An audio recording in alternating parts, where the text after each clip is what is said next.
All right, today I'm going to be doing a upgrade of my battery on my golf cart, which this is a 2019 club car golf cart that has been modified with a body kit and lift kit and rims, and it's also street legal. And I previously did a conversion on it where I upgraded the regular 6 batteries that came with it. I did do the upgrade of swapping it to a lithium-ion battery, and I did do a video on that, and I will put a link up above to that video where I go into more detail of how to switch over to lithium-ion and everything that's needed to do that setup. Now today I'm going to be doing an upgraded battery from the lithium-ion that I had put in, which this has been a good battery as well. This is the lithium-ion battery I had put in and installed and did the video on that. And Temgo had reached out to me and wanted me to test out their golf cart battery. That's a lithium ion. It's the LifePo 4 battery, 100 amp hour. So I'm going to be swapping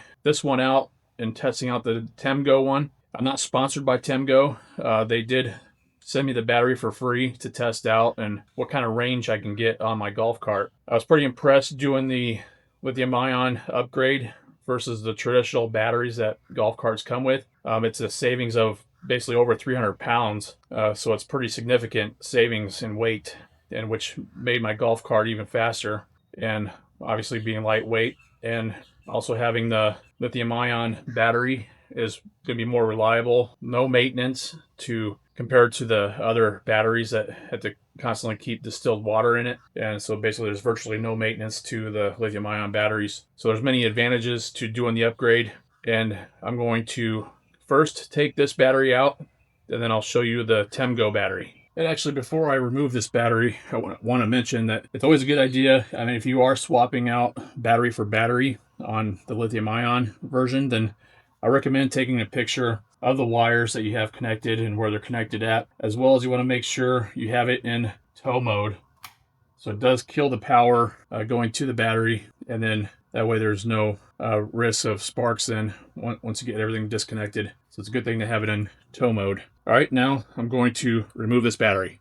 All right, so the battery's out, as well as the onboard charger that I have specifically for that lithium ion battery. So I have the onboard charger, and I have it running to a NOCO plug that goes on the outside of the cart here, and I'm able to keep that covered so it keeps debris and water out of it, and it's been pretty good. I definitely recommend the NOCO plug because it makes it easy to just run extension cord to the golf cart and have the onboard charger to keep the battery charged up. All right, so now I'm ready to place the new Temgo battery in, and let's do that next. All right, so when you first open up the box for the battery, well, this was in a bag underneath this foam, but I just wanted to show how well the packing is for the battery. So this is the unit here, and this is gonna be really nice actually because it has built-in handles. And the other thing that's great about this battery is that it's encased in a metal casing, so it's definitely going to be more rugged versus the other battery. So this would be great for if your cart is more off-road capable, if you're going to be hitting a lot of bumps. This is more set up to be able to handle that. So as mentioned, it is rated at a 51.2 volt, and it's 100 amp hour,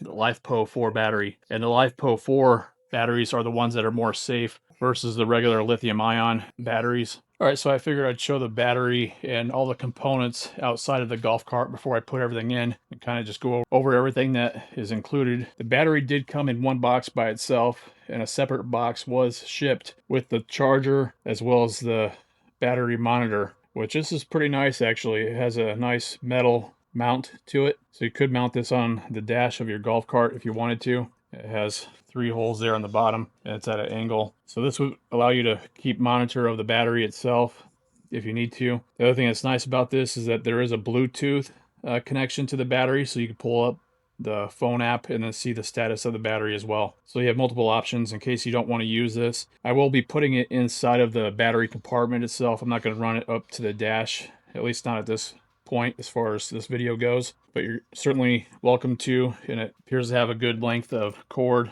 And then basically this would screw into this port right here to be able to keep the connection going to the battery and maintain the battery status as far as that goes. So we got the positive terminal here. It comes with these nice rubber covers to it. So the positive and the negative over here. There's a Bluetooth stub right here, and then there's a power switch right here, so you can turn it on and off cut the power off to the battery, which is a nice feature. The other battery I have does not have that feature actually. And that'd be especially handy if you're going to be away for a while or not using the golf cart for a while. You can just turn the battery off and just cut the power to it, and that way it doesn't fully drain over time, which batteries have a tendency to do. If it just sits there, the battery will go down. So it's nice to have that kill switch on there. And then obviously here's the charger. So the thing that's nice about it, it does have mounting holes to it.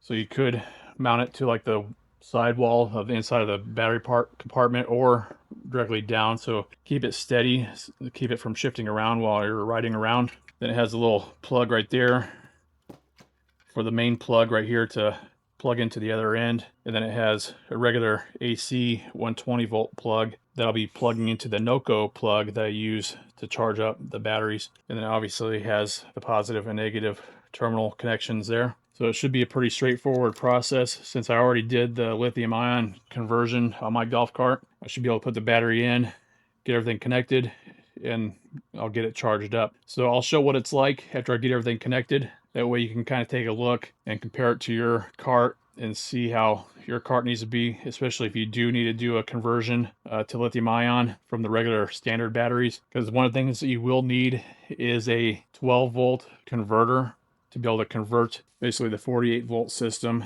down to a 12 volt to be able to run like your headlights and tail lights and other lights and radios. Anything else you have as far as electronics go is going to be on a 12 volt system. So you need that converter in order to convert it from the main battery down to the 12 volt. Because a standard golf cart is going to have a connection to basically two batteries to be able to run the 12 volt system off of it. So most golf carts will not have that 12 volt converter. And I'll show you what it's like once it's connected, just to kind of show you what it looks like, as well as a fuse block that I have installed. And again, I will reference to the video I did where I show more step-by-step on installing everything. But in this video, I will show you all the components and how it's connected, and that way it gives you an idea of what's needed. And as with any project, it never goes as planned, or never as easy as planned at least. So I went to set the new battery in, and the footprint of the battery is actually wider than the other battery that I had in here. And so I don't know if you can see down in here, there's like a plastic nub from the bottom of the battery tray is actually in the way. So I have two options actually. I could either work on removing that, as well as part of the side supports as well that bump out, that prevent the battery from sitting flush, or I could add blocking underneath it to help level out the battery, in which I did test fit my seat on here to make sure that it would still fit if I did just have blocking underneath to mount it to basically. And there is still enough room with the seat to go down and not be touching the battery. All right, so I got the battery out, and after looking at things, and I did mark on the bottom plastic area where I'd have to remove, and I think that's going to be the better option. So I once again changed my mind on how I'm going to do this, just kind of going with the flow of things. So here's the bottom area that's bumped out about 1.5 inches, a little bit more. So I have to make a cut with an oscillating tool where I have marked along here, and then remove here, and then here, and then cut the bottom area flush with the rest of the pan. And I'm going to use the oscillating tool for that. It should be fairly easy. I just have to be careful with these wires. So obviously your application might be different. These wires go to under the undercarriage lights I have installed, and so I obviously don't want to nick that while I'm cutting it. All right, so I got the battery in and everything connected and confirmed everything works as it should. And basically I wanted to give you a rundown of the connections, and basically I did have to shift the battery over a little bit because the negative main line to the motor was too short, and I didn't want to have to do an extension of 4-gauge wire, which I didn't even have anyways. So I just made this work. So just to give you a heads up, that might be the case. If you go to install this battery, it might be too short of a line. You might have to do an extension, but I managed to make it work. In addition to, I had to make another extension for my main power line going to the DC converter, which is this blue box right here. That takes the power from the battery and runs it to this device here, converts the 48 volt power, and then runs power to the fuse block here for the 12 volt devices. And that's how it's powered. And like I said, if you check out the video I did of doing the golf cart conversion, this is what you're going to need is the DC converter to be able to power the 12-volt devices like the headlamps and radio and anything else you might have connected to the golf cart that requires the 12-volt power and that cannot be directly connected to the battery itself. All right, so this is the charger right here for the battery. So I have it mounted to the bottom PVC board that I had made for this setup, including the back wall here for the DC converter and the fuse block, and I had enough room to spare to be able to mount the LCD screen. That's the battery monitor by Temgo, and I have it powered up right now, and the battery power is at 54%. Let me show you up a close shot. And here's a close-up shot of the LCD screen. There's basically 3 pages of information that you can toggle, and as you can tell, it shuts off automatically. It has a power button right here that turns it on. So it basically tells you like the temperature and how much charge you have until the time to go ahead and recharge it again, and you just press the power button again to toggle between the different pages. And it shows 100 amp hour battery and has a minimum temp and a maximum temp of where it's at. It shows that the battery is powered on, and if I go to turn the battery off, at the switch right here is a switch for the battery, and that disengages the battery. As you see, the light is fading away, and it's confirmed there on the screen that it's off right now. So you will have to have the battery powered up in order to run the golf cart. And this screen is plugged in right here, so it's a nice direct connection to it, versus other models out there where it does connect to the positive and negative terminals of the battery, and then it gives you the information that way. But I like having an individual port for the LCD screen, because then you don't have to have the battery powered up in order to check the battery status. And once you're done having everything connected, then you want to make sure you flip that switch to run mode to be able to power up everything and be able to run the golf cart. All right, so now what I'm going to do is I'm going to plug in an extension cord, get it charged up to 100%, and we'll do a test run on it. And I wanted to give you another view of the DC converter right here. This gets connected directly to the battery that converts the power from 48 volt down to 12 volt, and then it has a lead that goes to the fuse block here, both a positive and negative terminal, and that activates this fuse block. And also the other thing of wiring up this converter is it has a smaller green wire that you connect it to the ignition switch. That way it activates the DC converter when the switch is turned on, and then turns off when you have the key off. Otherwise, if you have it directly connected without that switch, then it'll run constant power to this DC converter, and it'll drain the battery when the golf cart is just sitting and not running. So it's very important to be able to wire it right to your ignition switch, and then making sure that it's connected and turned on once the key is on. All right, basically I wanted to show you my Noco plug, and it's just a flush mount plug that goes into where the existing charger port was. As you see, it just uses a standard like a AC extension connection, which allows it to be nice and convenient to just run an extension cord right to the charger, and then it should activate the charger. I heard the fan kick on. It has a light on it too. So now it should be charging up. Then I'll wait till it gets to 100%, and then I'll do a test run on it. All right, so I'm getting ready to run the golf cart now, and as you see, I have it charged up to 100%, and I have it connected through the BAT app, and so it shows all the stats. It really is worth having the app on the phone. You can take a look at its battery health, as well as even how many times you have charged it up. So definitely worth having on the phone and keeping status of the battery. So I'm just showing it here at 100%. Now I'm going to start running it, see how fast I can go. And I'll probably do like a 5-mile run on the battery and then see how much it drains it, and calculate how far I can go on a full charge.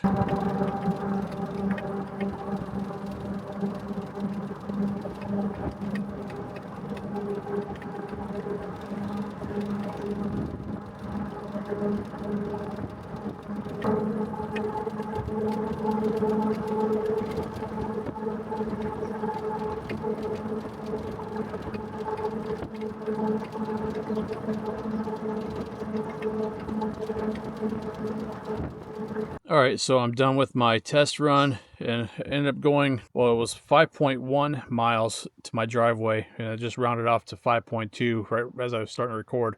So 5.2 miles, I just went ahead and rounded down to the 5 miles, and let's take a look at the battery. So there's 85% left of the battery, so it used 15% of it to go the 5 miles. So I basically divided that out. I took 100 divided by 15 and then multiplied by 5, and that gives me a rough estimate as far as how many miles I'll be able to go on the full charge, which that comes out to 33.33 miles. That's pretty decent for a lithium-ion battery, especially when I'm going at full speed. It is flat ground though here, so it's not like going up hills or down hills, where even if it was going downhill, you'd have a chance of recharging some with the regeneration of the motor. But so it was evenly flat road and a little bit semi-rough, but anyways, 33 miles I think is pretty decent for the battery, because when I had the old lead acid batteries, I think the best I was able to get when they were brand new was maybe 15 to 20 miles out of them, and without a doubt this is a huge improvement.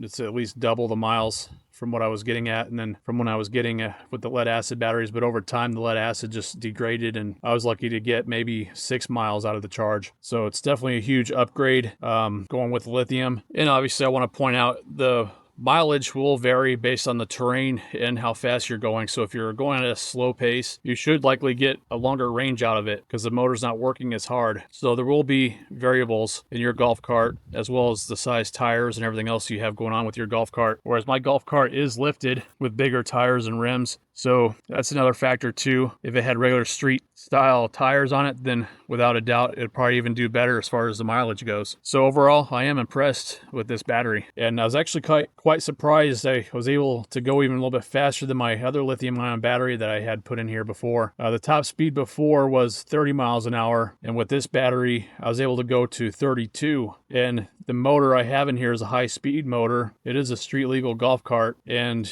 the top speed that it was rated for with the lead acid batteries was 25. So with the other lithium-ion battery I had put in here, I was able to gain 5 miles per hour, which was a huge improvement already. And technically I was able to gain now an extra 2. It was kind of hit or miss, but I would say averaged was 31 miles per hour on that road, and it did pretty good. And one thing I noticed, the difference between this battery and the other lithium-ion is that the acceleration is actually a little bit quicker. So I was kind of surprised to feel that little bit of a difference. They both have the same 100 amp hour capacity, but this one did have a little bit more acceleration, in my opinion, that I was able to tell a difference. I do run my golf cart a lot, and I was able to tell that difference immediately. So overall, I am quite impressed with this Temgo 51.2 volt 100 amp hour battery. And again, I think it's a huge improvement going with this one, especially having the metal housing. It'll help stay protected and going off-road and coming across rough roads even. So when it gets bumped around, it's better to have the metal housing versus the other one. So it is a huge improvement. If you're interested in picking up one of these batteries, I will have a link down in the description below, and it will be an affiliate link, and I will make a small commission on it. It does help support the channel if you decide to pick one up, and I do appreciate that support. And if you gain any value from this video and learned